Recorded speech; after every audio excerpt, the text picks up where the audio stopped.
Hi, and welcome. You're listening to the X22 Report. My name is Dave, and this is episode 1761B, and today's date is January 9th, 2019, and the title of the episode is Marker 1 Year Ago. Goodbye, Rod Rosenstein. Let's get into the economic collapse, political, and geopolitical news. Now, I believe the years 2017, 2018, when Trump first came into office and Q appeared, I believe these years were meant for prepping for what is to come. And what I mean by that is getting everything in place. And everything that Q has been telling us back in late 2017, 2018 was everything that was going to happen in 2019, 2020 moving forward. Remember, Q and the Patriots, they have this planned out. Now, they might not be exactly right on every single date, but they are pretty darn close. And it looks like Q and team hit their marker this time, and they came very, very close because they knew eventually this was going to happen. They knew eventually everything that they planned out and everything that they were planning, it was all going to turn out in the way they thought. Think about the wall right now, where they've been telling us all along that the wall was going to be built because of a national emergency. They knew the Dems would never give. So far, we're not seeing them give at all. And they knew eventually they were going to use that. And they called this because they knew that the Dems were going to get the House. They were pushing for the Senate, setting up a firewall to protect the president, so whatever the House throws, any bills they throw at the Senate, it would be blocked. They all knew this because of planning, not because they have a crystal ball, not because they can tell the future, because of the planning. They knew if they did X, Y would happen. And if that didn't happen, they would have a contingency plan, and then this would happen. Now, they're not exact on every single date, but they're pretty darn close. And we can see definite things happening, and we're going to be talking about a big one that just happened today. But I wanted to start off with Democrat operatives, which was led by former official, where they bought ads on Facebook which misled people during the midterm elections. The pages on Facebook appeared to be designed to give the impression that they were operated by disgruntled conservatives rather than Democratic operatives. The operatives were funded by who? Reid Hoffman, who previously funded a false flag effort in the 2017 Alabama special election. Dem operatives funded by Reid Hoffman ran a widespread campaign using misleading Facebook pages in the run-up to the 2018 midterm elections. American Engagement Technologies, AET, which was founded by former Obama administration official Mickey Dickerson, bought ads for two Facebook pages, The Daily Reel and Today's Nation, encouraging Republican voters to stay home in the midterm elections. Both pages appeared to be designed to give the impression that they were operated by frustrated conservatives rather than Democratic operatives. And when you read these, they're just unbelievable. Here's one of them, Today's Nation. Our congressional Republicans facing the consequences of betraying real conservatives. So-called conservatives aren't even trying to hide their betrayal of our values. Here's another one. Some Trump supporters see midterm losses for congressional Republicans as a wake-up call to get serious on the wall. Last chance for Trump's wall, and then it tells them to visit a site which they created. Another one, got to send a message, Trump failing us. Nationalist and conservative and disappointed. National Review. And when you read these, you would never think that they created these and these are really from Dems. And you think these are real. So who's really creating Russian bots? Who's really creating fake ads? It's everything they told us that Trump was doing. Think mirror. Whatever they tell you, and I've said this from the very, very beginning, whatever a central bank, whenever a politician tells you something, it's always what they're doing, what they're about to do. If they're passing a law that says patriot, it's actually the opposite. So whatever they're saying, it's always the opposite. Think mirror. And they're always afraid of getting caught. Now, most of you probably already heard that Deputy Attorney General Rod Rosenstein is expected to leave the Department of Justice. And Rosenstein has a timeline for leaving the Trump administration. He plans to leave the Trump administration in the coming weeks, according to multiple reports. He told Trump that he will leave the Justice Department after the expected confirmation of William Barr as Attorney General. Now, Schumer was out there saying that he needs to appoint someone else and you need to let Barr go because there's a conflict of interest. Paul Sperry tweeted out the following: breaking, Deputy Attorney General Rod Rosenstein leaving his Justice Department job ahead of Justice Department Inspector General's report on the alleged misuse of FISA warrants against Trump advisors by justice officials, including one signed by Rosenstein himself.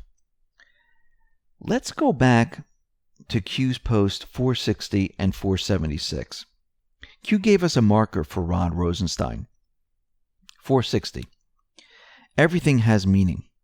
Who is AMB Matlock? Yes. Rod Rosenstein, which is brackets, bold, RR, out.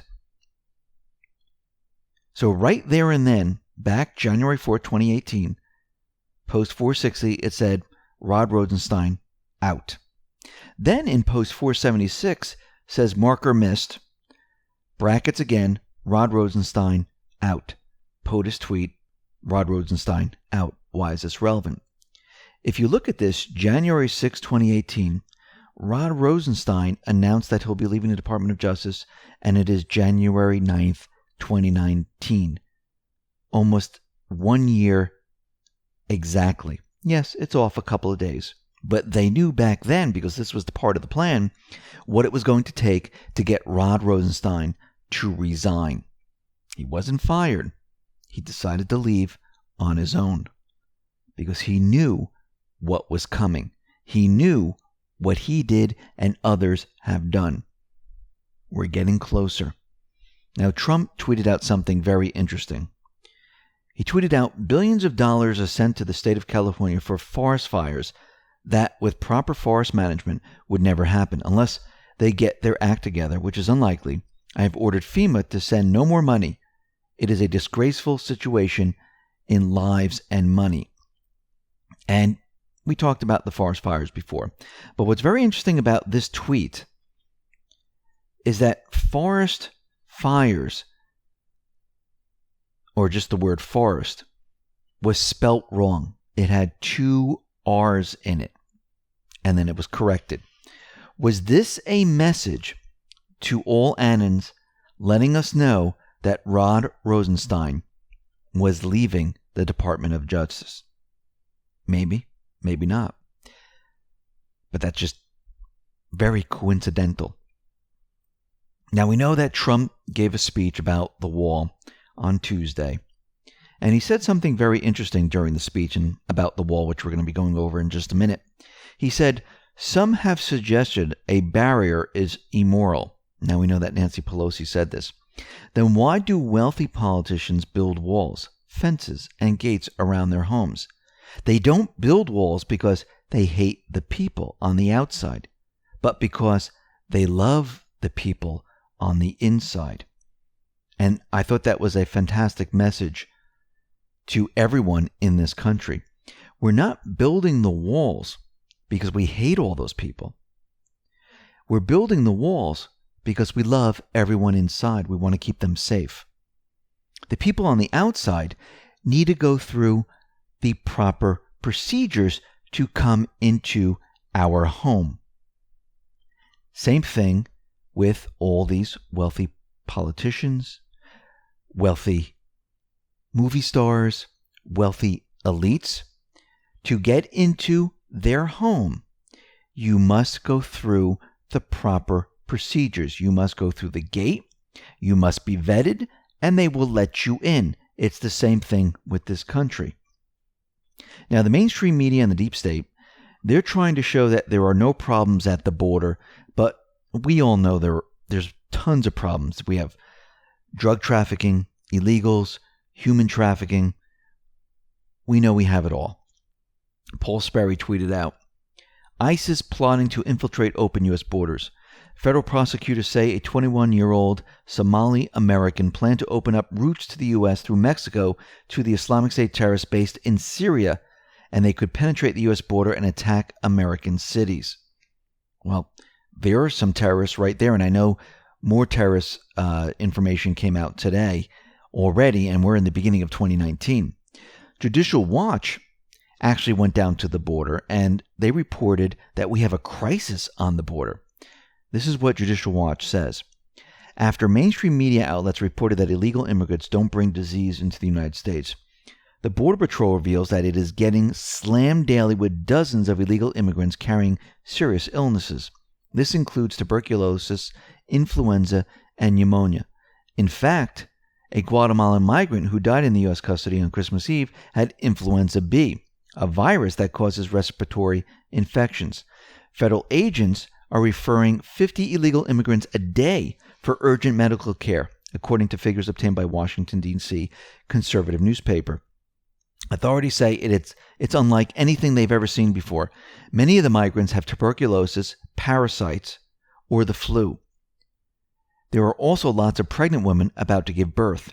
The article quotes Customs and Border Protection Commissioner, saying that most of the illegal immigrants were sick when they arrived at the U.S. border. Many were ill before they departed their homes. We're talking about cases of pneumonia, tuberculosis, parasites. These are not things that developed urgently in a matter of days. A separate story published by a mainstream newspaper on New Year's Eve discloses that in the last few weeks of 2018, more than 450 illegal immigrants required medical attention for illnesses. More than half were children. Now, Judicial Watch, they interviewed medical experts that confirmed illegal immigrants do indeed pose a serious public health threat to the U.S. by bringing dangerous diseases into the country.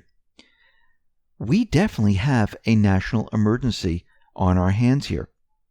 Years ago, when Obama let tens of thousands of illegal immigrant minors into the country, health experts warned about the serious hazards to the American public. Most of the unaccompanied alien children came from Central America, like the current caravan that we see today. They cross into the U.S. through Mexico the same way the caravan did, and they had the swine flu, they had dengue fever, Ebola. And again, this poses a health risk to every American in this country. They needed to go through the proper procedures. Now, Trump wants to use a national emergency to build the wall, and as right now, the U.S. is under 30 active national emergencies. I know the mainstream media and the deep state, they're all out there saying, you can't declare a national emergency. And then they said, well, he can, but is it really necessary? Well, right now, we're under 30 active ones. Now, the National Emergency Act grants the president the power to declare a national emergency and make use of activated authority on selective basis as appropriate for responding to an emergency. Now, this is according to Congressional Research Service.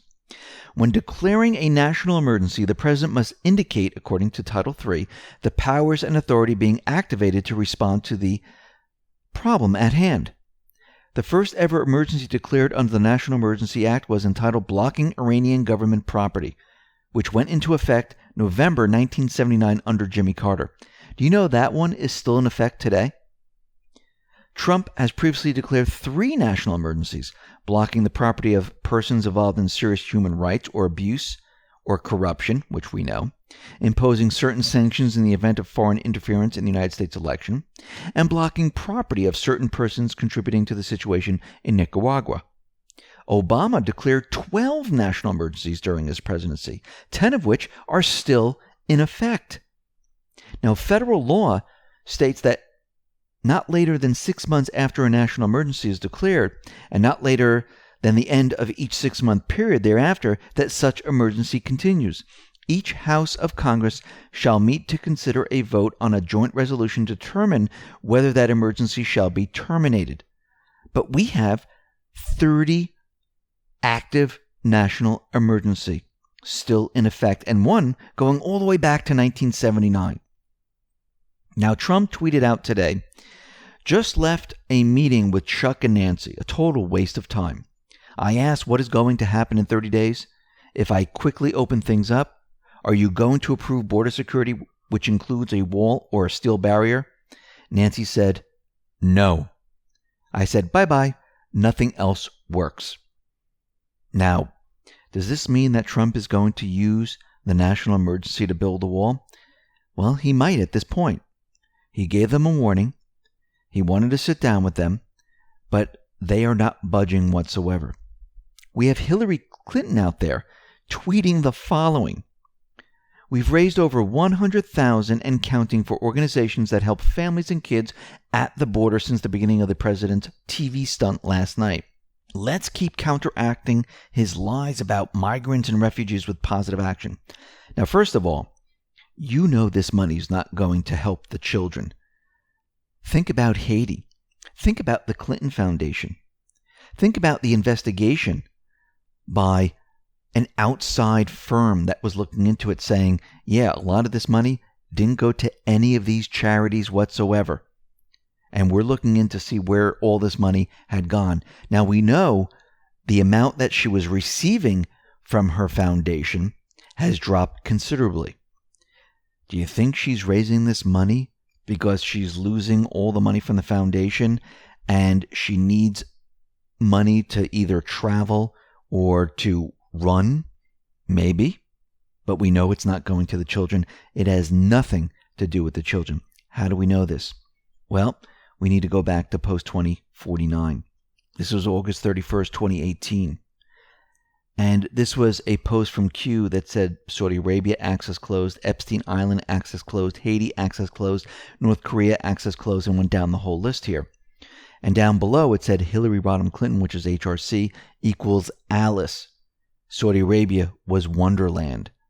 And that's where everything happened. And if you noticed from all of this, all the access for to all these different countries for human trafficking, for pedophilia and everything else has been closed. So she's not doing this for the children. She's doing this to save herself. Because just like the foundation, just like with Haiti, guess what? This money is not going there whatsoever. Now, there's a video out there where Campus Reform's Cabot Phillips, he headed to American universities and he decided to ask the college students some questions. Now, there's a catch to all of this. The students were told the quotes actually came from President Trump, but they didn't. They came from the Democrats. Now, here are some of the quotes. Illegal immigration is wrong, plain and simple. Until the American people are convinced we will stop future flows of illegal immigration, we will make no progress. Now, that was Senator Chuck Schumer, 2009. We simply cannot allow people to pour into the United States undetected, undocumented, and unchecked. That was Barack Obama, 2005. I voted numerous times to spend money to build a barrier to try to prevent illegal immigrants from coming in. And I do think you have to control your borders. Hillary Clinton, 2008. Now, when this individual from Campus Reform asked the students, what do you think of these quotes? And again, they didn't tell him it was from Democrats. It wasn't from Obama, Clinton, or Schumer. This is what they said. They said that this was dehumanizing, problematic. One student said comments held racist undertones, claiming there are racial biases deeply embedded in there. What does this tell you about the students today? What was the mission of the deep state? To brainwash the children into thinking the way they do. And when they hear these things, they automatically think dehumanizing, problematic, racial bias, racist undertones, and they just repeat those words. That's it. This is what Common Core was all about. This is how the universities are now teaching everyone. It was about shaping the younger generation to go along with the deep state when everything was changed. Now, what's very interesting, since we're talking about immigration, is that we have now Brazil, which is quitting the UN Migration Pact. Now, if we look at this, the number of countries is growing. Australia, Austria, Czech Republic, Dominican Republic, Hungary, Latvia, Poland, Slovakia, Chile. Israel is looking to pull out. Bulgaria is looking to pull out, and 6 more countries. They're looking to quit. So you can see at this time, countries are saying, you know something? We're not doing anything. Everything is changing right now. We're going through this major, major change, and countries, the people of these countries, are waking up. We see out in Syria, the Kurdish-led Syrian Democratic Council has recently intensified their talks with the government in a bid to resolve their disputes and seek a peaceful settlement. Now, the Kurds are asking for autonomy. The Syrian government is saying no.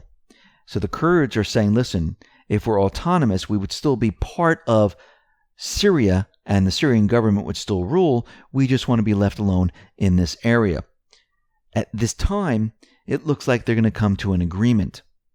We see that U.S. Secretary of State Mike Pompeo is out in Iraq, and he's coordinating with Baghdad the withdrawal of the U.S. troops from Syria to bring our troops back home. So when you hear the mainstream media saying that no troops are coming home, yes, they are. Now, something very interesting with Ruth Bader Ginsburg. She's missing the 3rd straight day on the bench. The New York Post tweeted this out. Now, yesterday I said, this is very interesting because from Q's post, from what Trump has said, she might be dead, or they might be keeping her alive, but she's not really functioning right now. And because of the different medicines they're giving her, certain electrodes, certain things that they're trying to do, they might have her in a state where if she's asked a question, she might be able to, raise a hand or something like that. And there might be someone in the background pushing a button to do this. So this way they can say, no, she is not dead. So at this point, we can see that the deep state, they want to keep her alive as long as possible, or in a state where they can say, no, she's not dead. But in all accounts, she's really dead. And I believe they're doing this because they know if they report that she is dead, guess what Trump gets to do? He gets to appoint another Supreme Court justice. And they don't want this to happen. And they also might be using this for the next event to create a distraction. But what's very interesting, it's the 3rd day now in 25 years. And I'm still surprised that Trump didn't come out and tweet and say, hey, we hope for a speedy recovery. We see you're out 3 days now. He did this back in December 22nd, but not since then. So this kind of tells me Trump, the Patriots, they might already know, and they're just staying quiet right now. But we can see at this point, the deep state, they are losing people left and right because they know what's coming. They know once Trump starts building the wall, and if he gets it through the House or he gets it through national emergency, it doesn't really matter because the wall is going to be built.